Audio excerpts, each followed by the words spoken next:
Welcome back, everybody. We are going to play some chess now. I'm looking for my headset. I'm like totally out of my mind. Yeah, let's get back in there. We've got challenges. Anybody who just joined the stream off of coffee break, we're back. We're sensible. We're not going to laugh anymore. Ghostmind, you were waiting for a game, no? But Ghostmind, you were challenging me to a different time control before. Now? No? Nem. That's Hungarian for no, boys and girls. Nem. I like nem. My favorite word. Knight on b to d2. Okay, it's a King's Indian attack. And early knight d2. I don't know what that means. I guess it reduces the flexibility of white's... Actually, he could play c4, but it doesn't really bother me because in the English, I mean, the knight is clearly best placed on c3. So this is one of Black's best setups against the King's Indian attack. Welcome, Hari Shiva. Welcome, Kalados. Shah, he's not going to play me. I don't know, dude. I think that Ghostmind challenged me first. I'm not 100% sure. I noticed Ghostmind's challenge first. I don't know, maybe you were first. I'm going to play you, don't worry. If you can hang out for a few more minutes. Alyssa Gapes said, my provisional standard Lee chess rating was 2273. We got IP banned for having the handle nationalist socialist. Alright. Well, we're sure that we're not politically affiliated here. So, knight b3, yeah, it's not a good square for the knight. I want to set up bishop e6 and queen d7. We try not to ban anybody from the chat room. We had to do it. I had to pull the trigger on Seahawks. Some guy called Seahawks something. He was just awful. But mostly everyone here is cool. And bishop e6. I'm International Master William Pascal, and I am streaming every day, Central European time.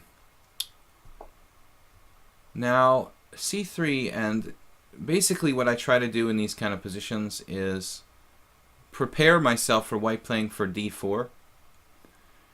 It's an unusual setup he's done with knight b3, and that pawn on a2 is also probably hanging with like tempo at some moment. So I don't think I have to worry about, they're calling me to play poker tonight. I don't think I have to worry about the a2 pawn. I mean, I have to worry, but he has to worry about it. I'm going to take it with tempo. So we just play queen d7, and, you know, what's he going to do? I mean, his rook is misplaced on b1. So if it was on a1, he could play d4 now. Now queen d7. Black has a lot of options. I could even play c4 in this position and just break up his center. But that would leave me with a somewhat backward d-pawn. So I would prefer to play f5, g5, f4, g4, you know, just kind of roll on the king side. The problem with these structures is that if you play f5, f4, white can counter with d4. So it has to be kind of carefully set up. Very unusual Ghostmind to play knight d2, knight b3. Not really, I don't know how many times I've said this, but it's the knight 3 square. If we use like old school notation to describe the position of the knight on b3, the knight 3 square is not a good position for knights. Many openings it's done because it just like it has to be done. I mean, there just is no other option. The black in the Alekhine's defense, the knight has to go to b6, but it's not a good square. Bishop e3 now. The theme is clear. He wants to play d4. Looks like he's gonna do it. And now I kind of somewhat regret putting my queen on d7. Because if he does manage to execute this d4, I'm going to be in trouble. So let's change speeds here a little bit and play f5. Levering the center and threatening f4 with tempo. Now the bishop's on e3. And we can meet like e takes f with either move. I mean, Pawn takes, bishop takes, knight takes, all have their kind of arguments. You got a question? Spinal Tap, man, come with it. I don't know if I can answer your questions. You're overqualified. What's up? Thinking about changing your openings, learning how to play e4.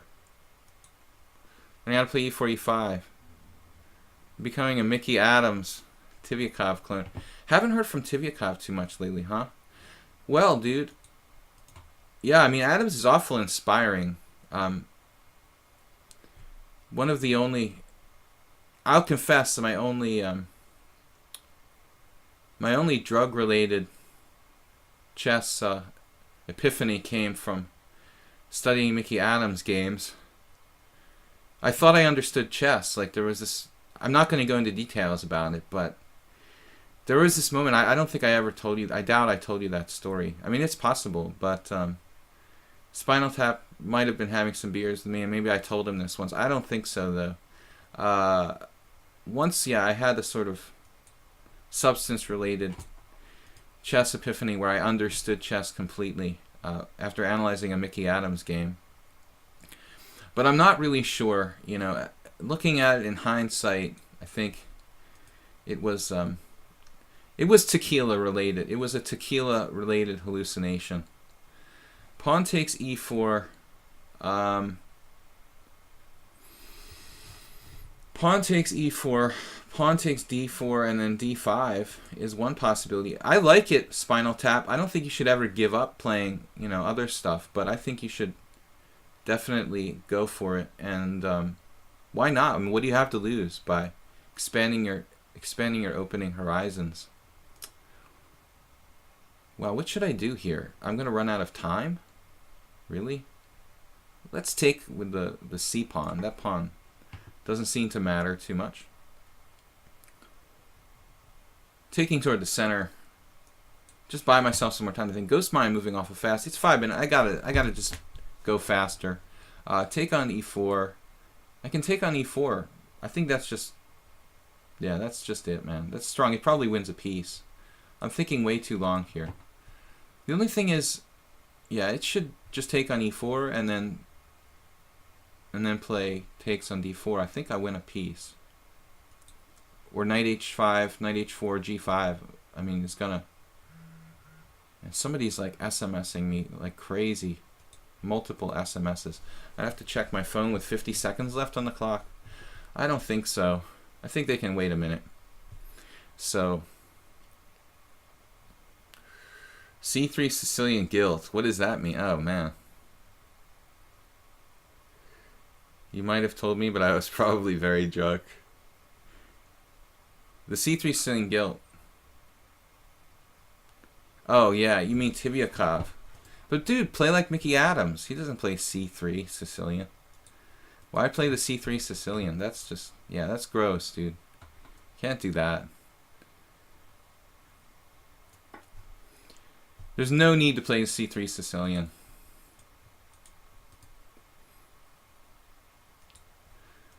So, I think we win a piece here. As far as I'm concerned, his knight only has 2 squares. And in both of them, we will trap a bishop. He's going to get a pawn or two for it, I guess. We have levels of pawns, like... Pawn duos. Yeah, substances. Hallucinogenic substances make you see strange things in the position.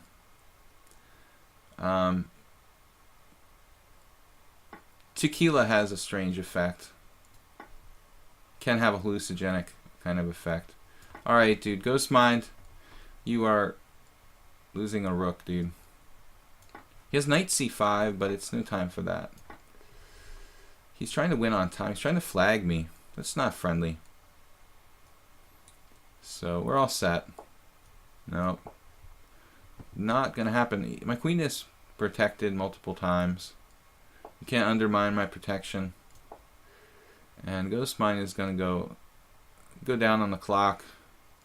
GG. Not a recommended idea like knight b3 in the King's Indian attack. Thanks for talking out of it. You're welcome, man. Don't even think about playing the C3 Sicilian. You know what? I mean, even if you win a lot of games and like, you know, would you really feel right? And people make fun of you for the rest of your life.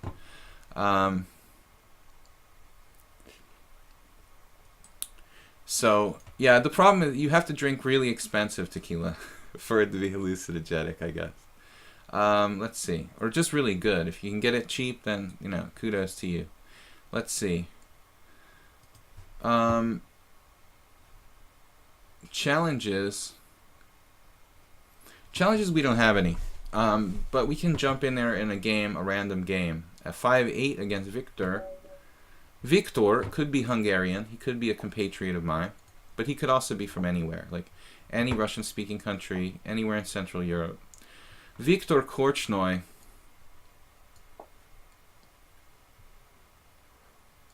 The spelling is Hungarian. C3. Erdos Viktor. It's not a common Hungarian name. Actually, not really at all.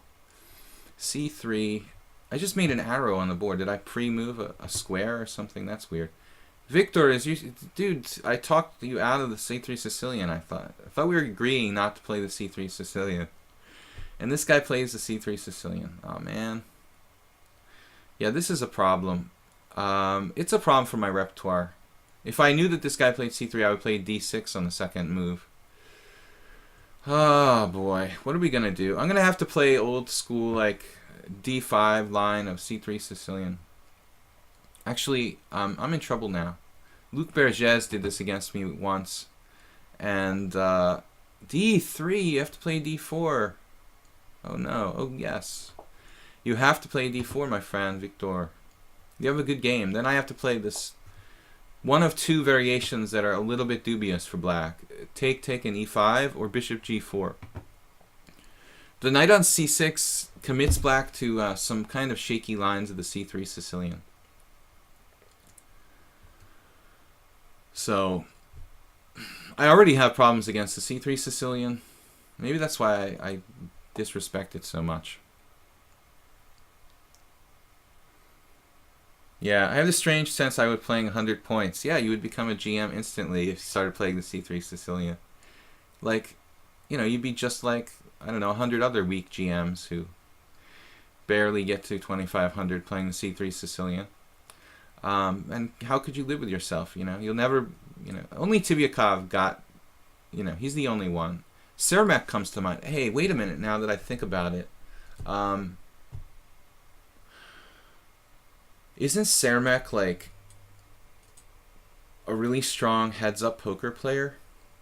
I think the guy is like quit chess to play heads-up poker, like high-stakes heads-up. If I'm not mistaken, I think it's Cermak. He's like the second best C3 Sicilian player.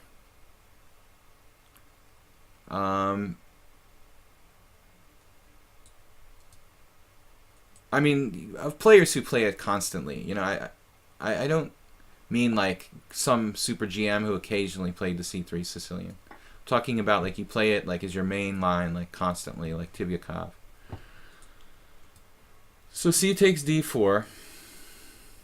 And we've got now he plays D4. It doesn't make any sense. You know, why play it now? Now I've got a really good tempo up on the G6 line, and black is... It's like a bad Tarash for white. Trading queens, not really a good idea with a bad structure.